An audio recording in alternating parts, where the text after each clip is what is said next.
함께 읽으실 말씀은 사무엘 하 22장 26절에서 51절까지 말씀입니다. 사무엘 하 22장 26절에서 51절까지 말씀. 자, 여러분이 한 절씩 교독하겠습니다. 자비한 자에게는 주의 자비하심을 나타내시며 완전한 자에게는 주의 완전하심을 보이시며 깨끗한 자에게는 주의 깨끗하심을 보이시며 사악한 자에게는 주의 거스르심을 보이시리이다. 주께서 곤고한 백성은 구원하시고 교만한 자를 살피사 낮추시리이다. 여호와여, 주는 나의 등불이시니 여호와께서 나의 어둠을 밝히시리이다. 내가 주를 의뢰하고 적진으로 달리며 내 하나님을 의지하고 성벽을 뛰어넘나이다. 하나님의 도는 완전하고 여호와의 말씀은 진실하니 그는 자기에게 피하는 모든 자에게 방패시로다. 여호와 외에 누가 하나님이며 우리 하나님 외에 누가 반석이냐? 하나님은 나의 견고한 요새시며 나를 안전한 곳으로 인도하시며 나의 발로 암사슴 발 같게 하시며 나를 나의 높은 곳에 세우시며 내 손을 가르쳐 싸우게 하시니 내 팔이 놋활을 당기도다. 주께서 또 주의 구원의 방패를 내게 주시며 주의 온유함이 나를 크게 하셨나이다. 내 걸음을 넓게 하셨고 내 발이 미끄러지지 아니하게 하셨나이다. 내가 내 원수를 뒤쫓아 멸하였사오며 그들을 무찌르기 전에는 돌이키지 아니하였나이다. 내가 그들을 무찔러 전멸시킬 더니 그들이 내 발 아래에 엎드러지고 능히 일어나지 못하였나이다. 이는 주께서 내게 전쟁하게 하려고 능력으로 내게 띠띠우사 일어나 나를 치는 자를 내게 굴복하게 하셨사오며 주께서 또 내 원수들이 등을 내게로 향하게 하시고 내게 나를 미워하는 자를 끊어버리게 하셨음이니이다. 그들이 도움을 구해도 구원할 자가 없었고 여호와께 부르짖어도 대답하지 아니하셨나이다. 내가 그들을 땅의 띠끌같이 부서뜨리고 거리의 진흙같이 밟아 헤쳤나이다. 주께서 또 나를 내 백성의 다툼에서 건지시고 나를 보존하사 모든 민족의 으뜸으로 삼으셨으니 내가 알지 못하는 백성이 나를 섬기리이다. 이방인들이 내게 굴복하며 그들이 내 소문을 귀로 듣고 곧 내게 순복하리로다. 이방인들이 쇠약하여 그들이 견고한 곳에서 떨며 나오리이다. 여호와의 사심을 두고 나의 반석을 찬송하며 내 구원의 반석이신 하나님을 높일지로다. 이 하나님이 나를 위하여 보복하시고 민족들이 내게 복종하게 하시며 나를 원수들에게서 이끌어내시며 나를 대적하는 자 위에 나를 삐시고 나를 강포한 자에게서 건지시려는도다. 이러므로 여호와여, 내가 모든 민족 중에서 주께 감사하며 주의 이름을 찬양하리이다. 여호와께서 그의 왕에게 큰 구원을 주시며 기름 부음 받은 자에게 인자를 베푸시며 영원하도록 다윗과 그 후손에게로다 하였더라. 아멘. 세 가지 질문을 제목으로 말씀을 나누고자 합니다. 러시아의 대문호 톨스토이는 평생 동안 세 가지 질문을 가슴에 품고 살았다고 알려집니다. 그에게 있어서 가장 값진 시간은 언제인가? 그에게 있어서 가장 소중한 사람은 누구인가? 그에게 있어서 가장 중요한 일은 무엇인가? 또 톨스토이는 스스로 이 질문에 대해서 대답을 했다고 말합니다. 가장 값진 시간은 바로 지금 이 순간이다. 가장 소중한 사람은 바로 지금 그대와 함께하고 있는 사람이다. 그리고 가장 중요한 일은 지금 그대가 하고 있는 일이다. 때문에 지금 당신 곁에 있는 사람을 위해서 사랑을 베풀며 살아라고 말을 했답니다. 똑같은 질문을 우리에게 물어본다면 어떤 대답을 할 수 있을까요? 오늘 저는 읽은 말씀을 통해서 이 말씀이 그에 대한 대답을 준다고 말하고 싶습니다. 먼저 가장 중요한 사람은 누군가를 26절에서 28절까지 보여주고 있는데 무엇을 가장 중요하게 여기는가?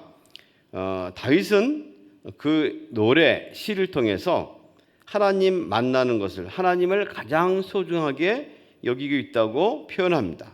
자비한 자에게는 주의 자비하심을 나타내시며 완전한 자에게는 완전하심을, 깨끗한 자에게는 깨끗하심을 보이시고 사악한 자에게는 거스르심을 보인다. 주의 곤고한 백성은 구원하시고 교만한 자를 살피시사 낮추신다. 이내 1절에서 25절까지 전에 보았던 시에서는 하나님은 구원자시다라는 것을 계속 말씀했습니다. 지금 그가 고백하는 것은 하나님의 공의성을 말합니다. 공의로우신 하나님, 사람이 무엇을 하든지 그대로 판단하시고 그대로 보응하시고 또 보답하시는 하나님이라는 것을 고백합니다. 사실 고백이란 말은 자기의 전 인격을 걸고 드러내는 말이 고백이라 할 수 있습니다. 신앙 고백이라 하면 영원하신 하나님, 영생에 대해서 우리가 고백하는 것이죠. 사랑 고백이라 하면 전 인격을 들고 사랑을 하겠다는 고백이 될 수도 있을 것입니다. 또 죄의 고백, 죄의 자백이라 하면 자기가 행한 모든 것에 대한 범죄나 어떤 행위를 그대로 서술하는 것이죠. 지금 다윗은 자기의 믿음의 고백을 통해서 하나님이 어떤 분인가 하는 것을 우리에게 알려줍니다. 그분은 바로 공의로우신 하나님이라고 말하는 것이죠.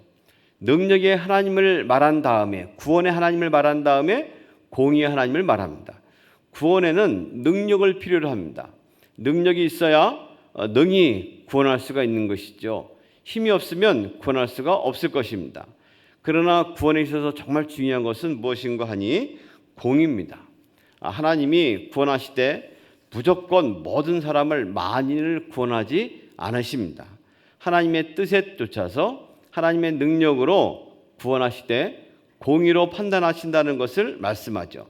사실 이 시가, 이 노래가 다윗의 초기 모든 것을 평정하고 하나님의 은혜를 입어서 더 이상 사울 가문가의 어떤 모든 것을 끊은 다음에 튼튼한 왕정을 세운 그 초기에 쓰여졌다고 말하고 있습니다. 다윗은 그때도 하나님이 공의로우신 하나님으로 자기의 모든 것을 지키셨다고 고백하며 썼습니다.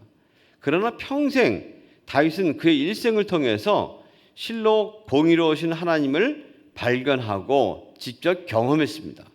훗날 이 시를 쓴다 해도 그의 경험에 비춰서 전혀 손색이 없었을 것입니다. 그는 어려운 상황에서도 하나님의 공의로우심을 통해서 구원을 이루는 것을 보았고 소망 가운데 하나님을 보았는데 그의 마지막에 있어서도 왕국 훗날에 있어서 자기가 행한 모든 죄악에 있어서도 하나님은 공의로우신 하나님이라는 것을 분명하게 경험했습니다. 오늘 우리가 이런 하나님을 만나는 것, 이것이 바로 가장 중요한 만남으로 여기고 삼을 수 있습니다. 톨스토이의 두 번째 질문을 본다면 우리에게 가장 값진 시간은 언제인가 하는 것을 물어보죠. 29절에서 43절은 또 다윗의 답을 통해서 우리는 대답을 할 수 있을 것 같습니다. 한치 앞도 내다볼 수 없는 상황에서 하나님이 그를 구원했다고 그를 말합니다. 등불을 밝히시는 하나님을 발견했다고 말하죠. 또 길 안내를 받아서 적신을 돌파했고 성벽을 뛰어넘어설 수 있었다고 말합니다. 하나님은 완전하고 확실한 말씀을 통해서 더 나은 길로 인도하실 뿐 아니라 손과 발에 힘을 주시고 원수들과 싸워서 이기게 하셨다고 고백을 합니다. 가장 어둡고 절망적인 순간에 그는 하나님을 경험했다고 말합니다. 그에게 있어서 가장 값진 시간은 하나님의 구원을 경험하는 시간들이었습니다. 비슷한 시가 거의 비슷한 내용으로 쓰여진 것이 시편 18편이죠. 거기 초두에 이렇게 시작합니다. 나의 힘이 되신 여호와여, 내가 주를 사랑하나이다. 또 쭉 이어지는 성경을 보면 여호와는 나의 반석이시고 피할 바위시고 산성이시고 사슴같이 내 발을 가볍게 하시고 등 나오는데 거의 비슷하게 나오고 있습니다. 32절 말씀 보는 것처럼 여호와 외에 누가 하나님이며 우리 하나님 외에 누가 반석이냐. 이 하나님을 표현할 때 하나님은 전능한 하나님 엘샤다이를 쓰고 있습니다. 이 하나님은 전능하신 분이로 그의 매 순간 그를 구원했다고 말하는 것이죠. 다시 말하면 그는 가장 값진 시간을 매 순간 하나님이 구원하시는 그 구원을 경험하는 시간, 모든 시간들이 가장 값진 시간이다라고 말을 합니다. 실로 다윗은 후에 있어서도 이것을 경험하기도 했죠. 심지어 자기 자식에게 쫓겨서 멸망의 구렁텅이에 빠져서 한 줄기 빛을 보지 못할 때도 그는 구원하시는 하나님을 보게 되었습니다. 자기가 죄악에 물들어서 죄를 짓고도 깨닫지 못했을 때 선지자를 통해서 하나님 말씀을 직언받음을 통해요 그의 죄에서 다시금 구원받는 자기를 경험했죠. 충신이 배신자가 되어 절망했을 때조차도 하나님은 그를 구원하셨습니다. 우리는 주기도문을 외울 때마다 오늘 우리에게 일용할 양식을 주옵시고 하고 간구합니다. 주님께서는 우리의 청원, 첫 번째 청원을 그렇게 하라 말했습니다. 이 말씀을 기도를 할 때마다 우리 기도는 단순히 먹고 사는 데 필요한 어떤 물질적이고 음식과 같은 보이는 그것뿐만 아니라 모든 것들이 다 주께서 나옵니다 하는 고백을 담아서 오늘 우리에게 일용할 양식을 주옵소서라고 기도를 드리죠. 그렇습니다. 어느 한순간도 하나님이 함께하지 아니하시면 존재할 수가 없는 것이죠. 이 모든 것들 경험하는 시간, 이 시간이 가장 값진 시간입니다. 때문에 모든 시간들은 하나님을 만나는 시간입니다. 다윗은 힘겹고 어렵고 고통스럽고 절망스러울 때 하나님을 만난다 고백했지만 실상 그 일생을 통해서 모든 순간이 하나님의 구원을 경험하는 시간이었다는 것을 고백하는 것처럼 오늘 모든 순간은 하나님을 만나는 시간입니다. 모든 일이 하나님을 경험하는 순간입니다. 때문에 오늘 우리에게 주어진 이 시간이 가장 값진 시간일 수 있습니다. 오늘 하루 인정을 통해서 주님의 구원을 경험하는 귀한 시간들로 채워지기를 원합니다. 그들에게 있어서 가장 중요한 일은 무엇인가 말한다면 오늘 44절에서 51절까지 다윗은 결론으로 자기의 심정을 고백합니다. 하나님이 그를 구원하셨을 뿐 아니라 지도자로 삼아주셨고 권세와 능력을 얻게 하셨고 이로 인해서 그는 하나님을 찬송한다고 말합니다. 시편 18편에도 거의 같은 구절이 담겨 있습니다. 50절 말씀 같은 구절입니다. 이러므로 여호와여 내가 모든 민족 중에서 주께 감사하며 주의 이름을 찬송하리다. 감사와 찬송은 성숙한 사람이 드릴 수 있는 입술의 열매고 삶의 열매입니다. 오늘 우리 삶 가운데서 모든 뿌리를 통하여 줄기를 통하여 가지를 통하여 또 이 얻어지는 것은 열매일 텐데 이 열매는 무엇일까요? 그 사람이 성숙하다, 저분이 인격이 그리스도를 닮아가고 있다 하는 척도는 그 입술에서 삶에서 감사가 넘치는가, 찬양이 있는가 하는 것이죠. 이번 주간이 종교 개혁을 기념하는 그런 주간입니다. 돌아오는 주일이 종교 개혁 기념 주일인데요. 이제 종교 개혁가들은 몇 가지 모토를 가지고 좀 더 하나님께 나가기를 애쓰고 개혁을 했습니다. 오직 믿음으로, 오직 은혜로, 오직 성경으로, 오직 그리스도로, 그리고 오직 하나님께 영광을. 이 사실 오로지 하나님께 영광을 솔리데오 글로리아, 이것이 모든 개혁의 가장 큰 중심이 아닌가 싶습니다. 모든 걸 통해서 잃어버린 하나님의 영광을 다시금 돌리는 것이죠. 하나님의 영광을 돌리는 것, 감사와 찬양이 넘치는 삶을 살아가는 겁니다. 오늘 우리의 삶 가운데 아침에 깨어나서 주님께 찬송하고 찬송으로 시작하고 잠자리에 들 때 감사로 마친다면 이 하루의 일생은, 하루의 삶은 주님 보시기에 가장 아름답고 가장 중요한 일이 아닐까 생각할 수 있습니다. 가을이 되었습니다. 우리 가을이 되어서 저마다 사색을 할 텐데 한번 톨스토이의 질문을 또 다윗이 대답한 걸 통해서 함께 사색을 했으면 좋겠습니다.